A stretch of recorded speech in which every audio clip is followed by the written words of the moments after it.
So ayan mga kasikap, nandito tayo sa harapan ng Beata Pandacan. Ayan yung PNR station at ito yung Tomas Claudio.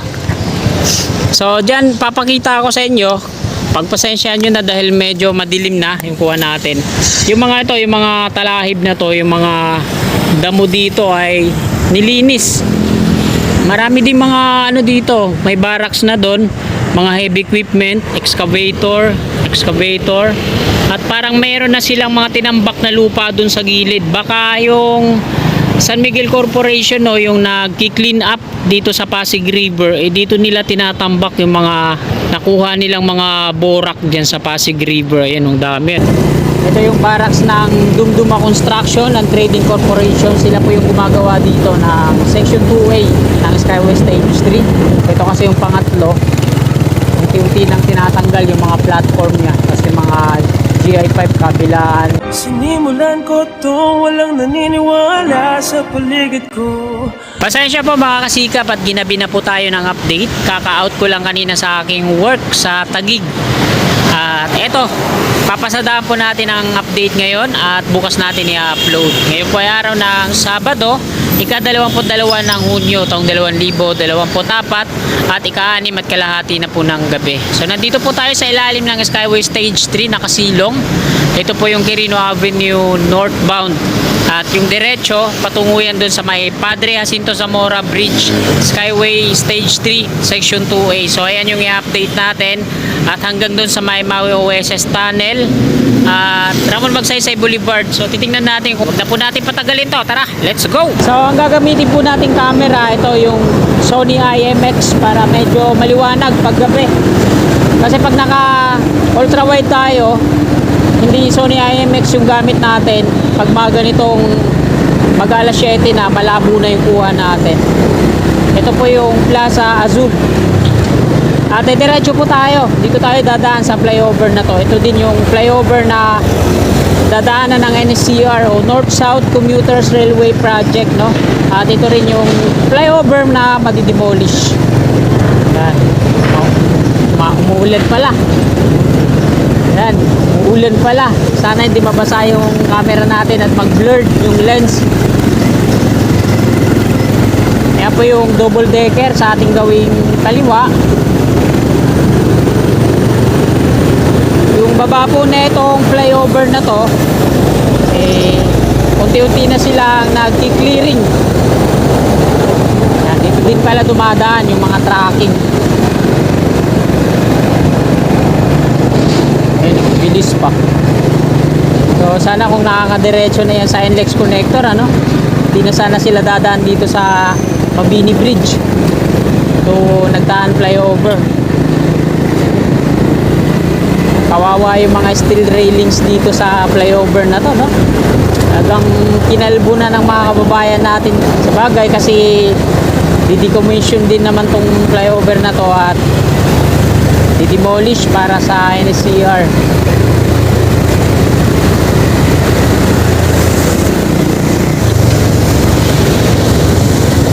Tagal din nakasilong yung lalaki dyan, nakamotor. Yan naman, wala nang kayaya. Diyan pa talaga may extra sa gilid. Balik ulit tayo sa ilalim ng Skyway Stage 3. Dito madilim na, no? Wala naman lang street light dito. So ayan, no? Nagkakaroon din pala ng clearing dito, no? Atrasan natin, tingnan natin. So ayan mga kasikap, nandito tayo sa harapan ng Beata Pandacan. Ayan yung PNR station at ito yung Tomas Claudio. So dyan papakita ko sa inyo, pagpasensyahan nyo na dahil medyo madilim na yung kuha natin. Yung mga ito, yung mga talahib na to, yung mga damo dito ay nilinis.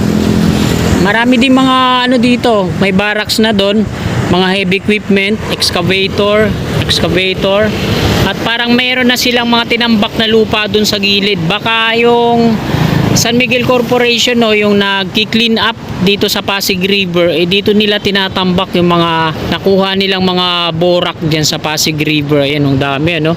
So wag na po natin i-zoom kasi lalabo lalo. Didredging kasi yan sa haba ng Pasig River patungo doon. So dyan nga nila tinatambak. Ayan, ang lawak na dito. Natanggal na yung mga talahib. Ayan. Ganon din doon sa kabila. Ano din sila, naglinis. So tiyak San Miguel Corporation yung may gawa nito, no? So ayan, nakuna na po natin ang update dito. Diretso na po tayo doon. Naabot na tayo ng dilim.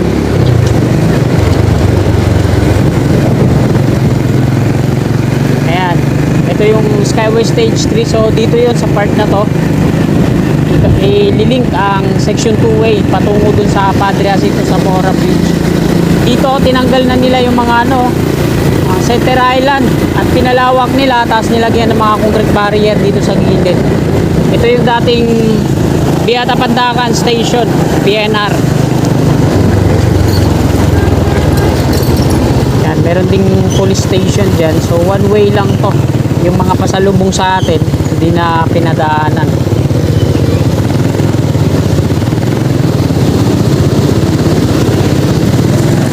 Ito naman yung on-ramp ng flyover patungong south.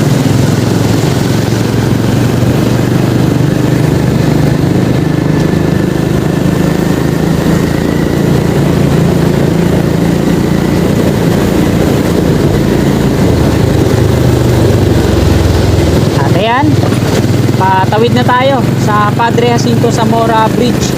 Bali, Pandacan pa to. Pag nakatawid na dun tayo sa kabila, ayan na yung Santa Mesa. Ayan, nagsosoil testing na rin sila dyan sa kabila, ang NSCR. So tapos na siguro sila mag-soil testing dito sa Pier 142 dito sa Tulay. Kaya nandun na, nagsosoil testing na rin sila dito sa ito po yung ng NCR. So ito, ganito yung itsura dito pag gabi. At ito yung Pasig River. So nandun yung kanina yung pinakita ko sa inyo na sila nag-clean up. Ito yung barracks ng Dumduma Construction and Trading Corporation. Sila po yung gumagawa dito ng Section 2A ng Skyway Stage 3. Sana maliwanag yung kuha natin, no? Iba talaga pag yung camera mo Sony IMX, no? Liwanag pag gabi. So sana makakuha pa tayo ng maganda-gandang camera sa soon, no? Sony IMX para may panggabi tayong pang-vlog. So dito, pang ilan na ba to? 1, 2, 3, 4. So ito ata yung pang-apat. Ayan, meron ng platform. Tapos yung mga scaffolding accessories kabilaan, okay na. Magre-rebar na rin sila dyan para sa opening beam o ng deck. Ito naman, meron na ang rebar cage sa unang deck. 1, 2, ay pang 5 nga yun mga kasikap, yung nandun sa dulo. Ito kasi yung pangatlo, unti-unti nang tinatanggal yung mga platform nya. Tapos yung mga GI5 kabilaan, ito yung mga shoring jack, tinatanggal na rin. Container tanks, tapos ito yung pangalawang pier column. Hindi pa natatanggal yung mga scaffolding accessories dito, tapos yung platform sa kanan. Ayan naman yung Buddhist Chuchi Campus. Ang dami yung mga no? Mga GI5, hindi pa na babaklas.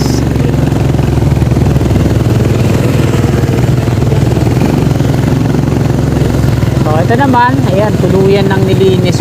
Wala nang kasabit-sabit. Napakaganda na tingnan, Ito yung Barangay Development Center. So malayo naman, nasa 2 metro pa yung distance. Wala naman dito, ayan yung rebar cage ng off-ramp, patungo yan dito sa unahan. Overtime na sila, At umuulan, talagang tuloy-tuloy. Ang gumagawa po dyan ay Bauer. So yung eastbound, ayun ngayon sinarado nila. At itong dinadaanan natin yung westbound patungong Aurora Boulevard at dito sa Valenzuela Street. So ayan, sarado yan hanggang din sa may gasolinahan. Ito yung pinakadulo niyan. Tapos kakanan na dito, hanggang dito yun yung rampa ng off-ramp. Bali yung off-ramp, pa-exit yan patungong Aurora Boulevard. Ayan, dito Valenzuela Street. Tapos magtutungo din ng pagtutungo ng Santa Mesa. So ito yun yung binabaybay natin yung exit niyan. Bale, tansya ko dyan mga kasikap, di ba meron dyan nagtatanong yung mga kasikap natin kung meron daw bang on ramp off ramp doon sa Ramon Magsaysay Boulevard eastbound. So ayan, wala pa tayong nakukuhang informasyon, no? Pero batay lang to sa sarili kong opinion. Nakikita nyo po ba doon sa Espanya Boulevard yung P. Florentino on ramp at yung Dapitan off ramp, ang labas niya ay Espanya din, no? Ganon din dito sa SH Loyola at Fajardo. Yan, ang labas din yan Espanya. So dito naman sa may Paco Santa Mesa Road, sa may section 2A, meron siyang off ramp at on ramp. So yung off ramp, ito yun yung binabaybay natin dito, ang labas nun. At yung on ramp naman mga kasikap, malamang doon ang start niyan, entry sa may Ramon Magsaysay Boulevard sa may eastbound. Tapos babaybayin niya yung mahabang kalsada hanggang makarating dito sa may Paco Santa Mesa Road sa may Barangay Development Center. At dyan yung on ramp naman. So ganun yung mangyayari siguro. Padadaanin siguro nila yung pavement dito sa baba. Kasi tigdadalawang pier siya, di ba? Pag dalawang pier yung ginamit, ibig sabihin maluwag yung ilalim. Posibilidad na dito siya padaanin.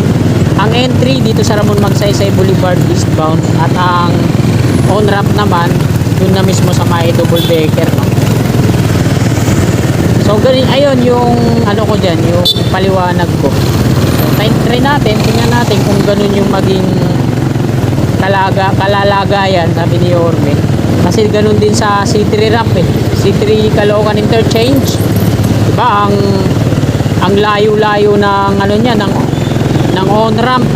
Lagpas pa mula dito sa C3 Caloocan Interchange, dadaan pa ng 4th Avenue. Tapos doon pa sa may Paho yung on ramp, ang layo, tsaka off ramp, diba? Pero ang labas dito din sa may C3 Caloocan, diba? Ang layo, no? So ganun yung ano, yung magiging kalagayan niya. Kaya doon sa mga nagtatanong kung meron bang on ramp at off ramp sa may eastbound ng Ramon Magsaysay Boulevard, diyan mawawalan kasi alam niyo na, kaya nga sila gumagawa ng mga skyway para ma-decongest yung traffic dito sa Metro Manila. So lalagyan yun mga kasikap, huwag kayong mag-alala. Dito na tayo sa shortcut.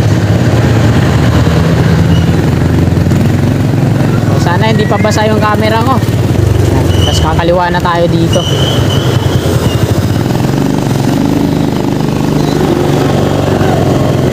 Ayan, medyo malakas na yung ulan dito.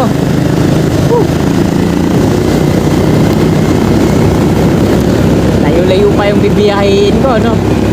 Caloocan pa ako. Sana hindi ako, okay lang, mabasa ako, wala na mapasok bukas eh. Ito yung hotel na yung Tagusan, patungo dun sa ano, kabila. Yung pag may dumadaan dito na ito sa kaliwa, yung hotel na yan. Tagusan yan dun sa kabila. Pag may mga lalamove tsaka grab na dumadaan dyan, inakala ng pasahero nila na i-hotel sila, kaya nag-aalala, no? Hindi nila alam na Tagusan pala yan. Yung sa may stoplight mga kasikap, ayan na po yung Ramon Magsaysay Boulevard. Hindi na ata tayo makakaabot sa stoplight pag change color na yan.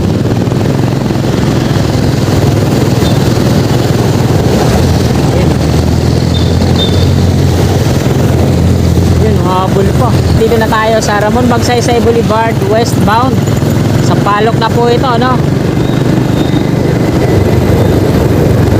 Kala ko checkpoint. Ang ganda ng mga ano dito, nilagyan na nila ng mga ito, yung solar road marking stud. Ito yung mga white na ano na to, reflectorized. Tawag dyan, solar road marking stud. Tapos yung may ano pa dyan, kulay green. Dalawang kulay ito eh. Ayan naman, oh, nilagyan din nila sa ano, bicycle lane naman yung kulay green. Altura Market, so ayan, dami pa rin mga namimili. Ayan, overtime na rin dun sa ano, yung nag-i-slab sa taas. Ayan yung viaduct ng NX Connector. Yung mga ilaw dun, ibig sabihin overtime sila. Ayan, nagre-rebar po kasi sila sa bandang Ashto Type 4 concrete girders. So gusto ko sanang makita kung anong technique yung ginagawa nila, no. Nag-rebar sila sa Ashton Type 4, pero hindi muna nila nilagyan ng steel deck platform. Paano kaya yun? Pag nag-pouring sila, di ba? Hindi maglulusutan yung mga pouring nun. Hindi rin naman pwedeng rebar muna bago steel deck platform, di ba? Pangit naman nun.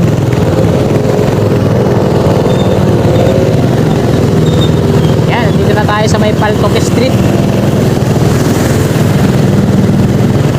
So ayan, shoutout sa mga kasikat natin na pauwi din ngayon, no? Na inaabot na ng malakas na ulan. At ngayon nakikipagitgitan sa mga pampublikong transportasyon kagaya ng jeepney, mga e-jeep, tapos yung mga bus, LRT, MRT. Ayan, shoutout po sa inyong lahat. So sana maayos tayong makarating. Ayan mga kasikap, kakanan na po ako dito, no? Patungo ako dito sa G. Tuason.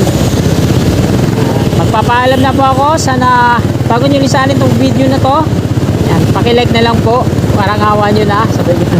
At sa mga kasikap natin na willing po sumuporta kay Kasikap Channel, yan, huwag po natin kalimutan mag-subscribe at i-follow nyo na rin po ang aking FB page, Kasikap Motovlog. Yan, maraming salamat mga kasikap. Magandang gabi. God bless po sa ating lahat. Sulat